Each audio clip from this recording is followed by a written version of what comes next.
নমস্কার। তো মাঝখানে অনেক দিনই গ্যাপ হয়ে গেল। তো যাই হোক, আজকে ছাদে বাগানে চলে এসেছি হলুদগুলোকে হারভেস্ট করতে। তো আপনারা আবার এটা ভেবে বসবেন না যে হলুদগুলো আমি এখনই হারভেস্ট করছি, নো। তো আমি ডিসেম্বর মাসেই হলুদগুলো হারভেস্ট করে নিয়েছিলাম। তো ভিডিওটা ছাড়তে আপনাদের সঙ্গে শেয়ার করতে অনেকটাই লেট হয়ে গেল।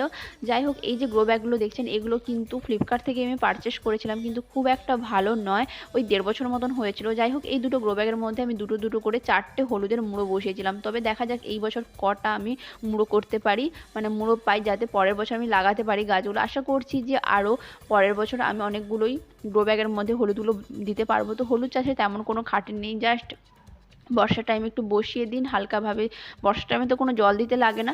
তো এটাই লাগিয়ে পড়ে থাকবে, ব্যাস এইটুকু। তো এই হলুদ অভিযান চালাতে চালাতে আমার দাদা বৌদি চলে এসেছিলো আমার বাগান পরিদর্শনের জন্য। তো এদিকে আমি হলুদগুলোকে বাছাই করে নিচ্ছি, আর এতগুলো হলুদ পেয়েছি আজকে। তবে আসি, দেখা হচ্ছে পরের ভিডিওতে। By friends.